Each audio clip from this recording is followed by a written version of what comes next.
Did you know the most terrifying submarine film ever made is a German movie so accurate that real U-boat veterans fled theaters rather than finish watching it?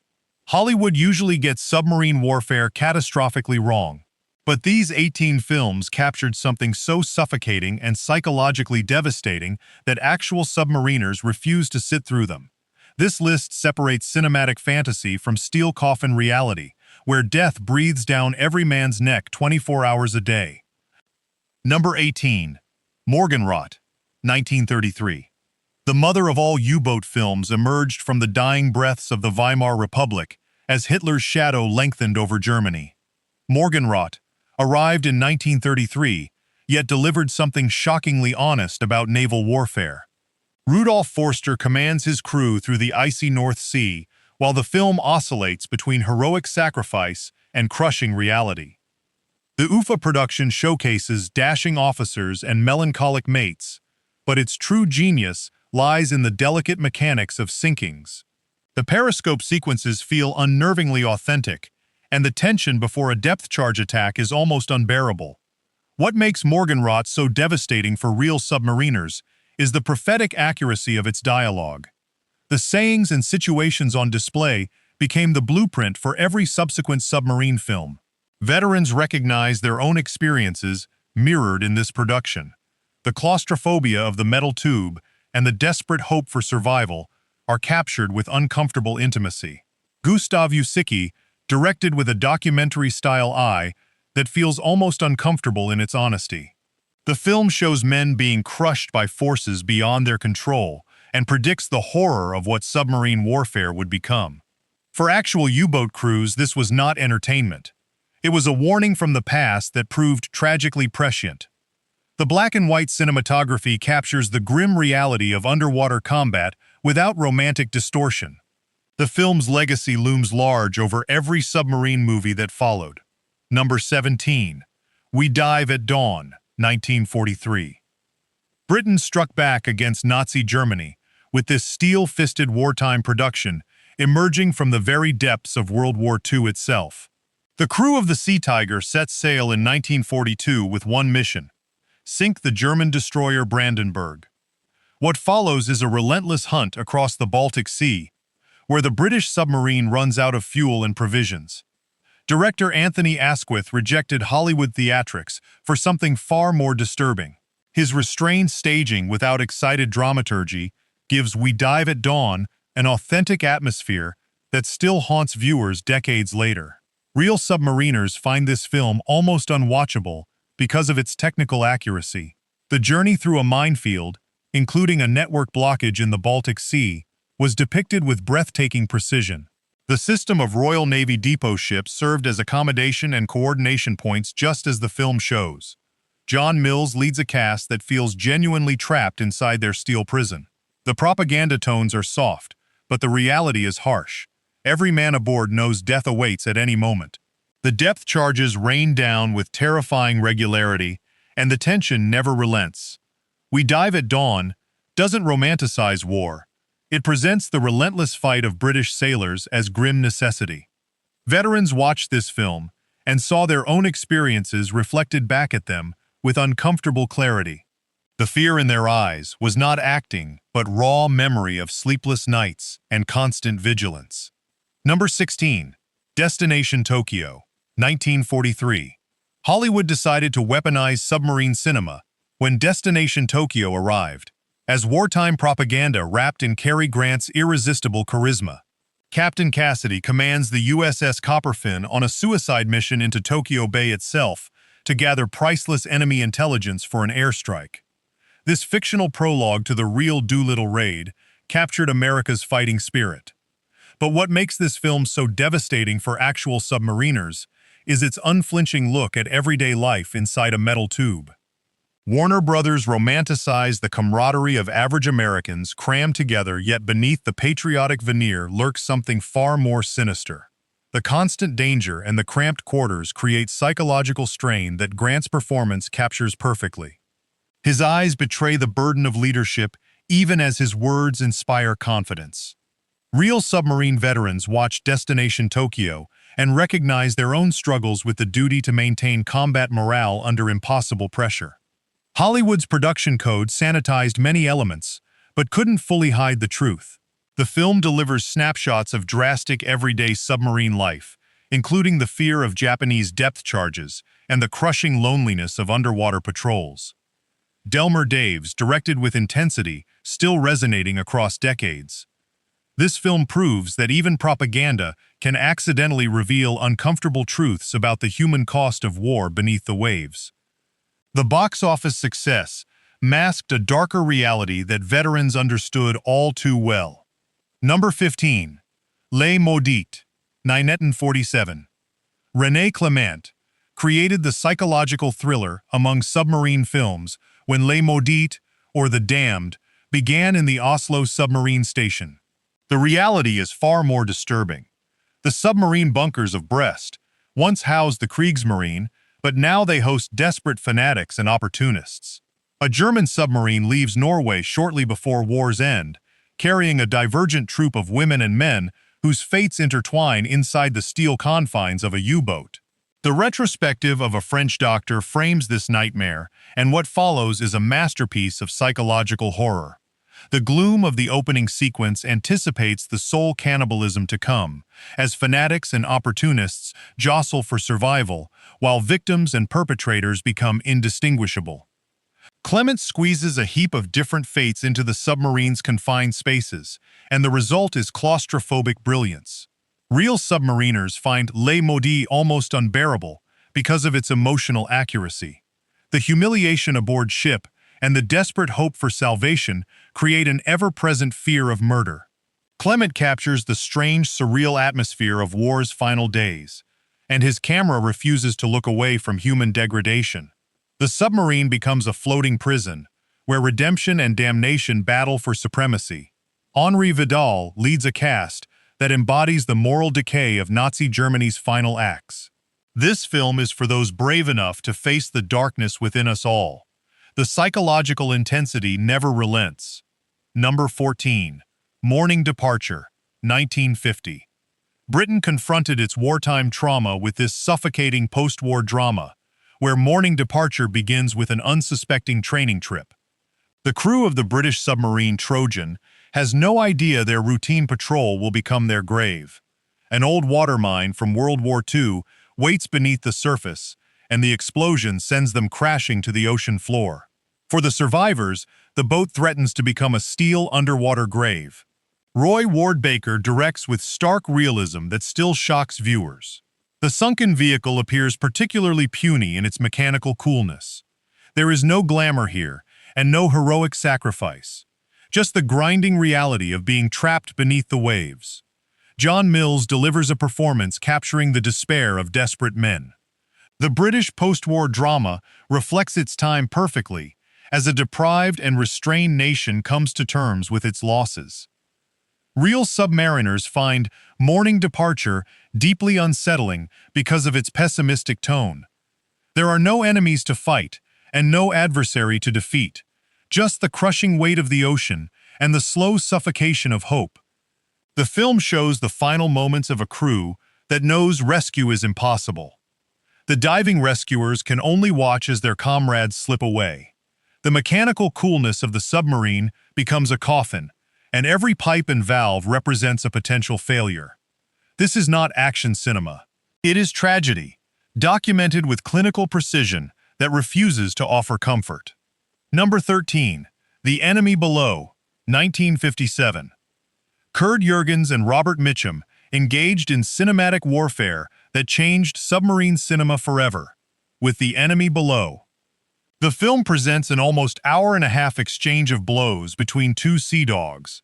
A German submarine and a U.S. destroyer stalk each other across the Atlantic, and one stratagem after another plays out in this masterful thriller. But what makes the film so devastating for real submariners is the mutual respect between commanders. Jürgens and Mitchum duel with honor and recognize each other as worthy opponents. This sympathy unmasks the absurdity of war with its ruthless extermination order. Dick Powell directs with tension that never lets up. The cat-and-mouse game is executed with technical precision, and the submarine versus destroyer plays out like a chess match on the high seas. The German captain uses his knowledge against the American destroyer, while the American commander uses his resources against the elusive U-boat. Real submariners watch this film and recognize the strategic thinking required for survival. The film's brilliance lies in its portrayal of professional respect, transcending national boundaries. These are men who understand the terrible beauty of their craft and know the rules of their deadly game. The submarine sequences feel incredibly authentic, with cramped conditions and constant fear of depth charges. The enemy below elevates submarine cinema to something approaching art and asks uncomfortable questions about why we fight and what we lose in the process. Number 12. Run Silent, Run Deep, 1958. Clark Gable and Burt Lancaster clashed in this claustrophobic masterpiece, where Run Silent, Run Deep begins with a haunting memory. Commander Richardson survived the sinking of his submarine by a Japanese destroyer in the Straits of Bungo and carries the weight of that loss with him every day. A new command gives him a chance at redemption, but his obsession with sinking the enemy ship threatens to consume him. His first officer questions the sanity of this maneuver between madness and subtlety. Robert Wise directs with focus on the power of concentration. The crew routines in a confined space feel almost unbearable. Close-ups of countless apparatuses overwhelm the viewer, and everything always seems a little more claustrophobic than in most other submarine movies. Gable delivers a performance at the end of his career, while Lancaster represents the zenith of his powers. The conflict between them drives the film's psychological tension. Based on the best-selling book by an ex-Navy submarine commander, the film promised box-office gold, yet became a huge flop. But its reputation has only grown with time. Real submariners find Run Silent, Run Deep deeply affecting because of its portrayal of obsession. The revenge narrative captures the psychological toll of submarine warfare. Every valve and pipe represents potential salvation or doom. The film conveys a feeling for the strict concentration that prevails between the valves and pipes and shows men pushed to their breaking point by war and personal demons. Number 11. Lupi nell'Abisso, 1959. Italy delivered the toughest chamber play in submarine cinema history, when Lupi nell'Abisso, or Wolves of the Deep, trapped its characters at the bottom of the sea. 110 meters of water press down above their heads, and a thin layer of metal separates them from certain death. The crew of an Italian Navy submarine clings to hope. They were enjoying the comforts of upcoming shore leave when an air raid sent them crashing to the ocean floor. A diving buoy offers the only possible escape. Silvio Amadio directs in ice-cold black and white. The interior of the submarine, with its mechanical look, becomes a touch more life-threatening than in other submarine films. The machinery seems ready to betray its operators at any moment. Horst Frank leads a cast, trapped in their underwater nightmare, and what unfolds is a gruesome chamber play around half a dozen sailors. The psychological pressure builds with every passing minute, and the diving buoy offers hope, but also terrible choices about who gets to attempt escape. Real submariners find Lupi nell'Abisso almost unbearable because of its portrayal of helplessness. The men are trapped with no enemy to fight and no adversary to defeat, just the crushing weight of the ocean and their own failing bodies. The film presents an honest look at the terror of being buried alive underwater. Amadio refuses to offer easy answers or Hollywood heroics. His characters face their fate with varying degrees of dignity and desperation. Number 10. Operation Petticoat, 1959. Believe it or not, the most terrifying submarine movie for real crews is actually a comedy. Operation Petticoat arrived as an Eastman color romantic comedy starring Cary Grant and Tony Curtis. The film drips with Hollywood charm of the 1950s cinema, and two of the greatest comedic talents in film history exude star power inside a narrow metal tube. Yet beneath the laughter lurks something far more disturbing for actual submariners. The cramped quarters and the lack of privacy create the absolute absurdity of submarine life. Blake Edwards directed this amusing classic with plenty of submarine flair, but he accidentally captured something deeply authentic about life underwater. The romantic comedy among submarine films shows us the ridiculousness of everyday existence aboard ship. Real veterans watch Grant in his blue bathrobe and recognize their own ridiculous situations. Tony Curtis brings his charm to the role of a supply officer who has no business being underwater. The film delivers laughs but also unintentional horror through confined spaces and the inability to escape. For real submariners, the humor becomes a painful reminder of their own experiences with toilet paper crises and food shortages. Operation Petticoat is funny precisely because it shows the reality of submarine life, where normal social conventions completely break down. The comedy works because the situation is so absurd. Number 9, On the Beach, 1959. Stanley Kramer created the most terrifying submarine film that isn't really about submarines at all. On the Beach presents a post-apocalyptic nightmare that haunts real submariners to this day. A nuclear war has wiped out almost all life on the planet, and Australia hosts the last survivors awaiting the arrival of radioactive clouds. A lone U.S. Navy submarine travels halfway across the globe carrying the last remnants of a vanished civilization. Gregory Peck commands this desperate vessel through a dead world, and the submarine becomes a symbol of hope and despair. Real submariners find this film devastating because of its existential horror. The crew knows their families are dead and their homes are gone while their entire world has been destroyed. Yet they continue their mission. What is the point of searching for survivors in a world that no longer exists?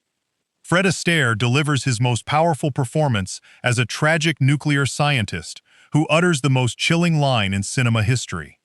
"We're all doomed, you know. We haven't got a chance."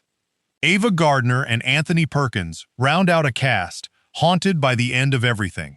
Kramer's surreal post-apocalypse drama is one of the most powerful works in film history, and along with Failsafe, it stands as essential viewing for anyone who believes nuclear weapons are acceptable. Number 8, Fantastic Voyage, 1966. No submarine movie terrifies real submariners quite like this one, because Fantastic Voyage takes the concept of underwater navigation into the most frightening territory imaginable. The human body itself becomes the sea. A medical team shrinks to microscopic size and navigates the arteries of a dying man. The nuclear-powered submarine carries them through blood vessels on a mission to destroy a blood clot in the brain. Richard Fleischer directs with the same flair he brought to 20,000 Leagues Under the Sea. Stephen Boyd leads a team of experts into the unknown, and Raquel Welch brings her charisma to the sci-fi adventure. But for real submariners, the horror lies in the terrifying unfamiliarity of this underwater world. The crew has no way home and no support while they navigate an environment more hostile than any ocean. The submarine becomes a tiny speck in a vast and dangerous system. Every moment brings new threats. White blood cells attack like enemy forces, and the heartbeat thunders like depth charges. The human body becomes the most terrifying battlefield imaginable. Donald Pleasance and Arthur Kennedy deliver performances that capture the desperation of their situation. The film plays with technologies that were still exciting enough in the 1960s, but the underlying horror remains. Number 7, Ice Station Zebra, 1968. The Cold War found its definitive submarine statement in Ice Station Zebra, where Rock Hudson commands a U.S. nuclear submarine through Arctic pack ice on a desperate mission to recover military secrets at the North Pole. The film exudes the charm of a classic spy thriller, but beneath the Cold War intrigue lurks something far more disturbing for real submariners. The importance of nuclear balance of power plays out in real time, where one mistake could trigger global annihilation.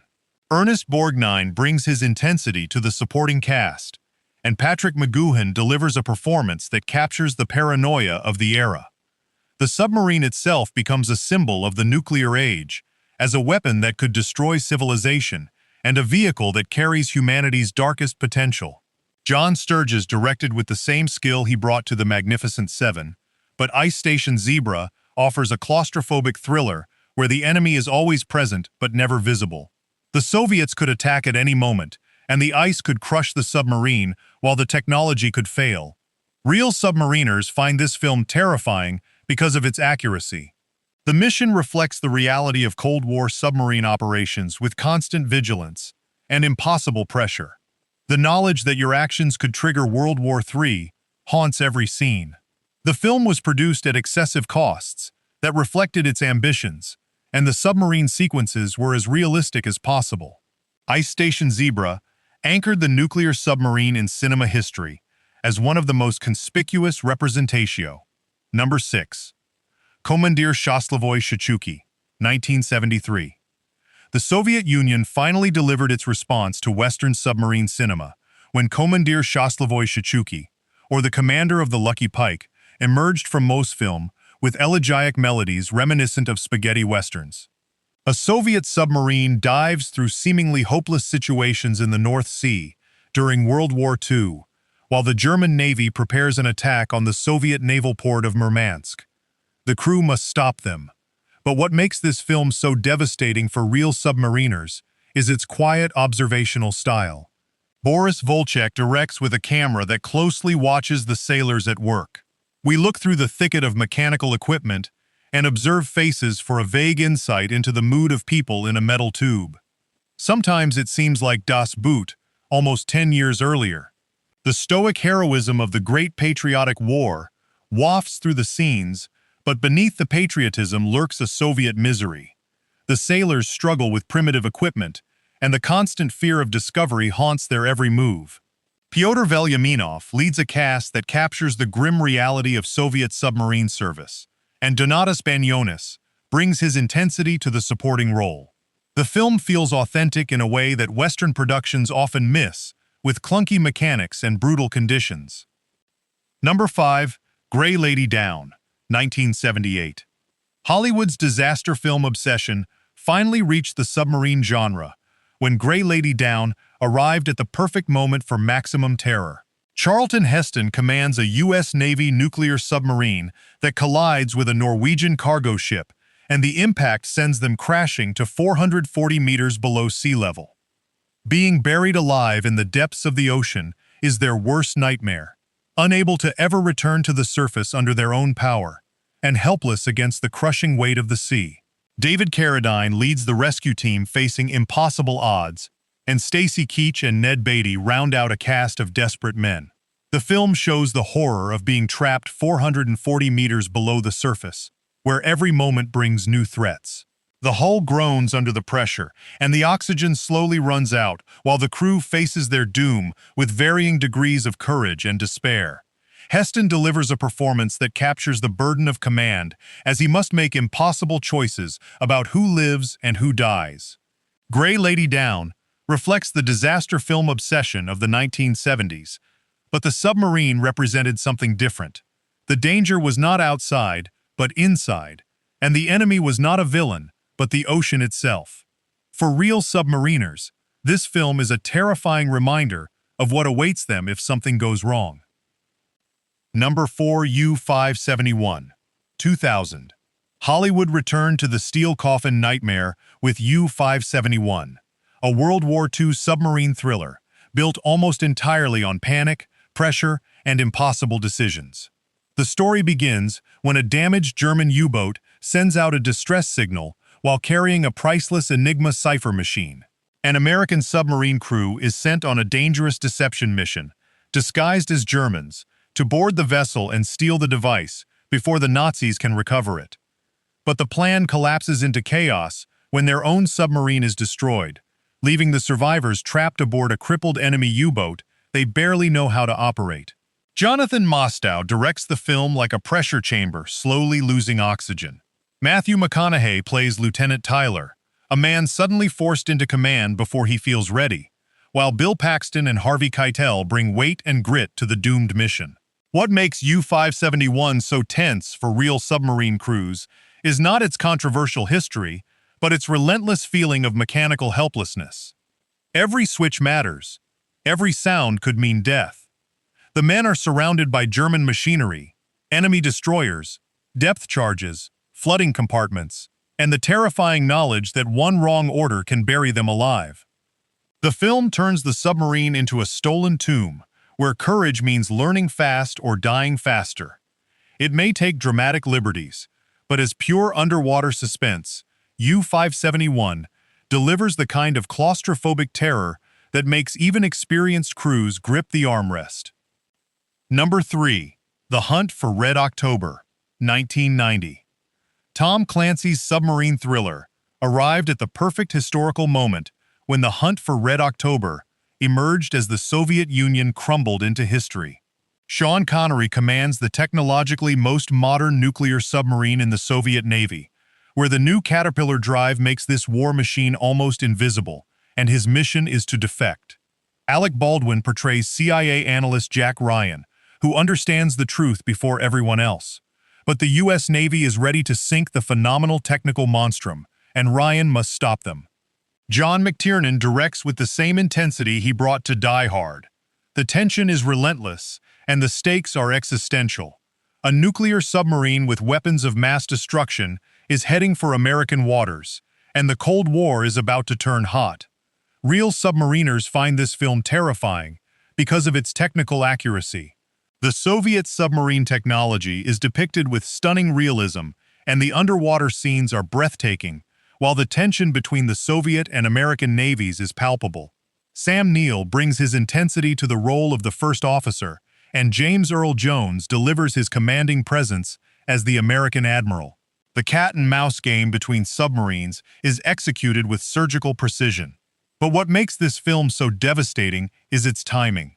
The Cold War ended shortly after its release, and the Soviet Union collapsed while the world changed forever. Number 2. Crimson Tide, 1995. Tony Scott directed the submarine film that made real crews question everything they knew when Crimson Tide arrived, as the Cold War faded into history, but the danger remained. The USS Alabama carries nuclear missiles capable of destroying civilization, and the crew is on high alert. Then contact with the outside world is lost, and an order arrives to launch nuclear missiles. But is the order authentic? The captain and first officer disagree. Gene Hackman commands the boat with iron determination, while Denzel Washington serves as his skeptical first officer, and their conflict becomes a sweaty struggle to maintain the chain of command. Hackman's Captain Ramsey announces the stakes at the mission's start. "This might be our commander-in-chief's navy, but this is my boat." The phrase captures everything terrifying about submarine warfare. One man has more influence over the fate of humanity than the democratically legitimized head of state. The film is based on the historical case of a Soviet submarine in the 1962 Cuban Missile Crisis, where the question was whether the crew was reacting to a hostile nuclear attack or carelessly unleashing a nuclear apocalypse. The film plays with the age-old seafaring theme of legitimate mutiny, but the stakes are infinitely higher. One wrong decision means global annihilation. Real submariners find Crimson Tide devastating because of its accuracy. Number 1. Das Boot, 1981. The ultimate submarine movie claims the top spot for good reason, because Das Boot is not just a film.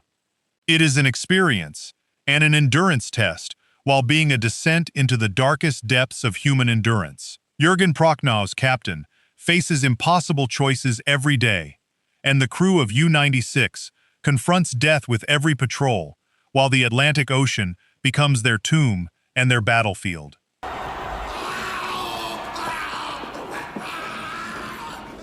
The film runs for nearly 5 hours in its complete version, and every minute is torture, while every second is terror. Real submariners fled theaters rather than relive their experiences because the accuracy is too perfect and the tension is too real, while the horror is too familiar. Wolfgang Petersen created something that transcends cinema. Das Boot is a document of human suffering and a record of what war does to men while serving as a warning against ever repeating the mistakes of the past. Herbert Grönemeyer captures the perspective of the war correspondent, and Klaus Vennemann embodies the technical expertise that keeps the boat alive, while Martin Semmelrogge brings the moral ambiguity of survival.